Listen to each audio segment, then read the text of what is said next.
নমস্কার বন্ধুরা, আপনি যদি কোনো মহিলা হন বা বাড়ির কোনো মহিলা সদস্যের নামে ইনভেস্ট করতে চান, আপনার ইনভেস্টমেন্ট টেনিওরটা যদি ছোট হয় এবং আপনি চান যে আপনার এই ইনভেস্টমেন্ট এটা সম্পূর্ণ রিস্ক ফ্রি হবে, তাহলে আপনার জন্য একটা ভালো অপশান হতে পারে মহিলা সম্মান সেভিং সার্টিফিকেট।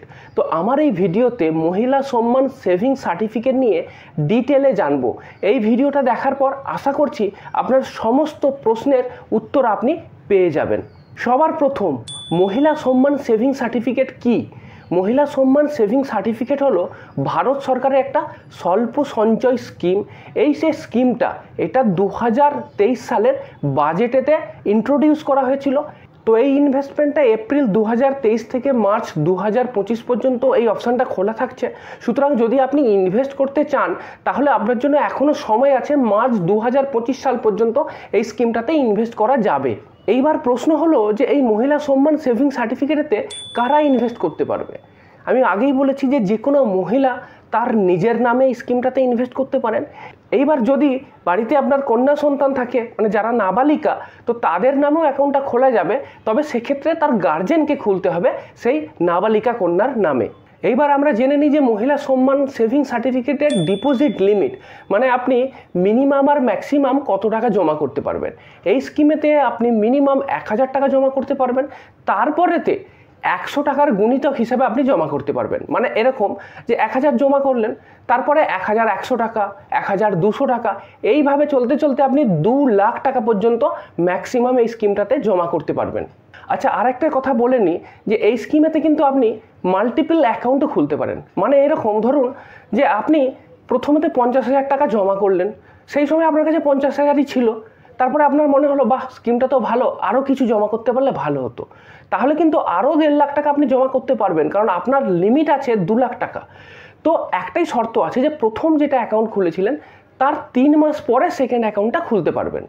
তো বোঝা গেল যে মাল্টিপল অ্যাকাউন্ট খোলা যায়, সমস্ত অ্যাকাউন্ট মিলিয়ে ম্যাক্সিমাম 2 লাখ টাকা পর্যন্ত জমা করা যায়, এবং একটা অ্যাকাউন্ট খোলার পর দ্বিতীয় অ্যাকাউন্টটা খুলতে গেলে দ্বিতীয় অ্যাকাউন্ট আর প্রথম অ্যাকাউন্টের মধ্যে সময়ের ব্যবধান 3 মাস হতে হবে। এইবার আসি এই স্কিমের ম্যাচুরিটি। এই স্কিমের ম্যাচুরিটি হলো 2 বছর। এই স্কিমে আপনাকে 2 বছরের জন্য ইনভেস্ট করতে হবে। 2 বছর পরে আপনার যে আসল তার সাথে সুদের টাকা মিলিয়ে আপনি সম্পূর্ণ ম্যাচুরিটি ভ্যালুটা পেয়ে যাবেন। এইবার জানবো এই স্কিমের ইন্টারেস্ট রেট। এই স্কিমেতে 7.5% পার অ্যানাম ইন্টারেস্ট পাওয়া যায়। ইন্টারেস্ট রেটটা যথেষ্টই ভালো, এবং আরেকটা কথা, এই ইন্টারেস্টটা কিন্তু কোয়ার্টারলি কম্পাউন্ডিং। এইবার আমি আপনাকে মহিলা সম্মান সেভিং সার্টিফিকেটে টাকা জমা করলে ম্যাচুরিটিতে কত টাকা পাবেন সেটা ক্যালকুলেশন করে দেখাবো। তো আমি ধরে নিলাম যে সর্বোচ্চ যে টাকাটা জমা করা যায় সে টাকাটাই আপনি জমা করছেন, মানে 2 লাখ টাকা, এবং আপনার এক্ষেত্রে রেট আমি বলেইছি ইন্টারেস্ট রেট 7.5%। তাহলে টোটাল ম্যাচুরিটি ভ্যালু কত আসছে? আপনাকে টোটাল ক্যালকুলেশনটাই শো করছি। আপনাকে দেখুন এই এক্সেল শিটের টোটাল ক্যালকুলেশনটা দেখালাম। প্রতি বছর প্রতি কোয়ার্টারের শেষে কত কত টাকা আপনার অ্যাকাউন্টে জমা হচ্ছে সবই আপনি দেখতে পাবেন। তো আপনি স্ক্রিনটাকে পজ করে দেখে নিতে পারেন যে ক্যালকুলেশনটা কিভাবে হলো। তবে আপনার সুবিধার্থে আমি বলে দিই যে আপনি যদি 2 লাখ টাকা জমা করেন, ফাইনালি আপনি 2,32,044 টাকা পাবেন। সুতরাং এখানে আপনি 32,044 টাকা সুদ পাচ্ছেন। এবার আপনি ভাবছেন যে আমি তো 2 লাখ করবো না, 1 লাখ করবো, তাহলে 1 লাখে কত হবে? এর অর্ধেকটা হবে। তো এর অর্ধেক পরিমাণ টাকা পাবেন। 50,000 হলে এর 4 ভাগের 1 ভাগ পাবেন। সুতরাং এই কারণের জন্য আমি 2 লাখের ক্যালকুলেশন দিয়ে দিলাম।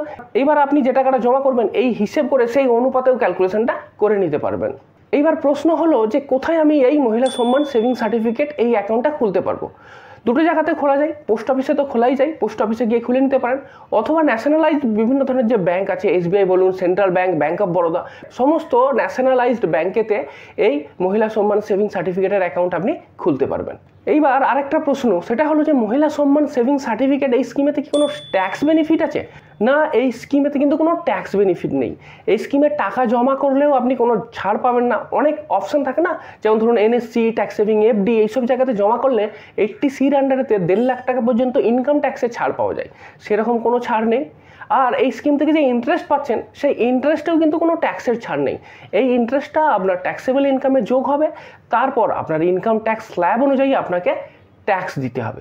এবার মনে করুন আপনি এই মহিলা সম্মান সেভিং সার্টিফিকেটে টাকা জমা করেছেন, হঠাৎ করে আপনার টাকার দরকার হলো, তাহলে কি আপনি টাকা তুলতে পারবেন? হ্যাঁ, কিছু কিছু ক্ষেত্রে টাকা তোলা যাবে। সেই কেসগুলো কি কি আপনাকে আমি এক এক করে বলে দিই। প্রথম, 1 বছর পরে আপনি আপনার যে টাকাটা জমা করেছেন তার 40% যে ব্যালেন্স থাকবে সেই টাকাটা কিন্তু 1 বছরের মধ্যে আপনি তুলতে পারবেন, এবং তার জন্য ফর্ম 3 এটা সাবমিট করতে হবে। সুতরাং বোঝা গেল যে 1 বছর পর আপনার যে ব্যালেন্স আছে সেই ব্যালেন্সের 40% আপনি তুলে নিতে পারবেন। 2 নম্বর, যদি অ্যাকাউন্ট হোল্ডার যে আছে তার ডেথ হয়ে যায় তাহলে টাকা তোলা যাবে। আর একটা কেস আছে, যদি ধরুন যার নামে অ্যাকাউন্ট আছে তিনি যদি একটা বড় রকম অসুখে ভোগেন, এটাকে লিগ্যাল ভাষাতে বলা হচ্ছে যে এক্সট্রিম কম্প্যাশনেট সার্কামস্ট্যান্সেস। মানেটা কি? মানে ধরুন লাইফ থ্রেটেনিং কোনো ডিজিজ হয়ে গেছে, ইলনেস হয়ে গেছে, বা গার্জেনের ডেথ হয়ে গেছে, সেই সব ক্ষেত্রেও এই জায়গা থেকে টাকা তোলা যাবে। এবং সেক্ষেত্রে কিন্তু আপনার যে ইন্টারেস্ট রেট, সেই ইন্টারেস্ট রেটের অনুপাতে পুরো টাকাটাই পাচ্ছেন।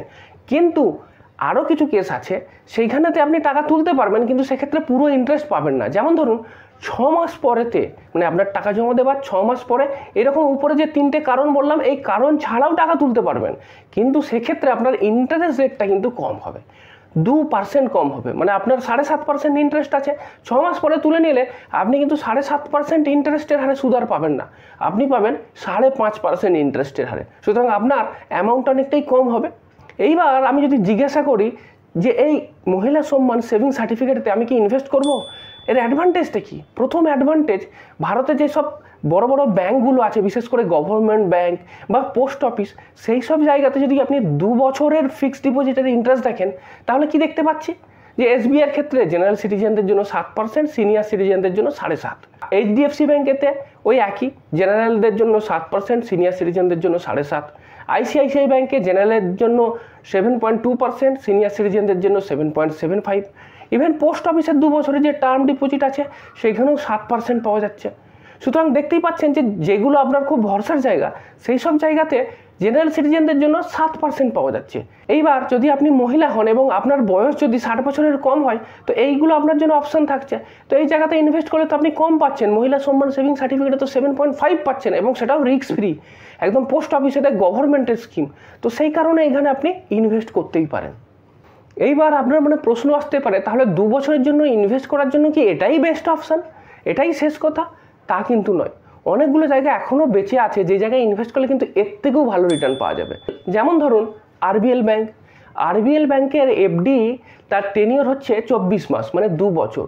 তার ইন্টারেস্ট রেট জেনারেল সিটিজেনদের জন্য 8.1%।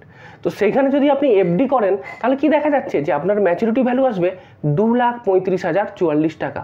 সুতরাং মহিলা সম্মান সেভিং সার্টিফিকেট থেকে এখানে প্রায় 1,003 টাকা বেশি পাচ্ছেন। এরপরে আসছি IDFC first bank. IDFC first ব্যাঙ্কের ক্ষেত্রেও দেখা যাচ্ছে যে 2 বছরের একটা এফডি আছে, এবং জেনারেলদের জন্য সেখানে ইন্টারেস্ট রেট হচ্ছে 7.75%। তাহলে সেখানেও ম্যাচুরিটি ভ্যালু আসছে 2,33,186 টাকা। এখানেও মহিলা সম্মানের থেকে বেশি পাওয়া যাবে।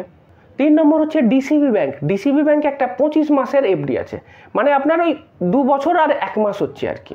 তো এখানে ইন্টারেস্ট রেট হচ্ছে 8%। তো এখানেও আপনি বুঝতেই পাচ্ছেন ইন্টারেস্ট বেশি আছে, মানে ম্যাচুরিটি ভ্যালু বেশি আসবে, 2,35,884 টাকা। এরপরে আরেকটা ব্যাঙ্ক আছে ইয়েস ব্যাঙ্ক। ইয়েস ব্যাঙ্কের ক্ষেত্রে দেখা যাচ্ছে যে একটা টেনিওর আছে 1 বছর 364 দিন, মানে জাস্ট 2 বছরের 1 দিন কম। সেখানে জেনারেলদের জন্য ইন্টারেস্ট হচ্ছে 7.75%। তো এখানেও দেখবেন ম্যাচুরিটি ভ্যালু আসবে 2,33,186 টাকা। সুতরাং আপনি কি দেখতে পাচ্ছেন যে এখনও অনেকগুলো ব্যাঙ্ক বেঁচে আছে যেগুলো বড় কমার্শিয়াল ব্যাঙ্ক, যাদের এফডির ইন্টারেস্ট রেট 2 বছরের টেনিওরে মহিলা সম্মান সেভিং সার্টিফিকেটের থেকে বেশি। তাহলে আমি কি কনক্লুড করতে পারছি? কনক্লুড এটাই করতে পারছি, যদি আপনি মহিলা হন এবং সিনিয়র সিটিজেন হন, তাহলে মহিলা সম্মান সেভিং সার্টিফিকেটের থেকে ব্যাংকের এফডিতে আপনার লাভ বেশি হবে। ইভেন গভর্নমেন্ট ব্যাঙ্কগুলোতেও যদি সিনিয়র সিটিজেন হন, সেক্ষেত্রে 7.5%-এরও অনেক জায়গাতেই বেশি দিচ্ছে, আর প্রাইভেট সেক্টর ব্যাঙ্কগুলো তো কোথাও কোথাও 8.5%-এর কাছাকাছিও ইন্টারেস্ট দিয়ে দিচ্ছে। তো সুতরাং মহিলা যারা সিনিয়র সিটিজেন, তাদের ক্ষেত্রে মহিলা সম্মান সেভিং সার্টিফিকেটটা হয়তো অতটা লাভজনক হবে না, কিন্তু যদি আপনি সিনিয়র সিটিজেন মহিলা না হন, কিংবা যদি আপনি নাবালিকা হন, তাহলে কি দেখা যাচ্ছে যে বড় বড় জায়গাগুলো এসবিআই, এইচডিএফসি, আইসিআইসিআই বা পোস্ট অফিস, এই সমস্ত ভরসাযোগ্য জায়গাগুলোর যে এফডির ইন্টারেস্ট রেট আছে, তার তুলনাতে মহিলা সম্মান সেভিং সার্টিফিকেটেতে বেশি ইন্টারেস্ট পাবেন। এইবার ডিসিশন আপনার, আপনি কোথায় ইনভেস্ট করবেন।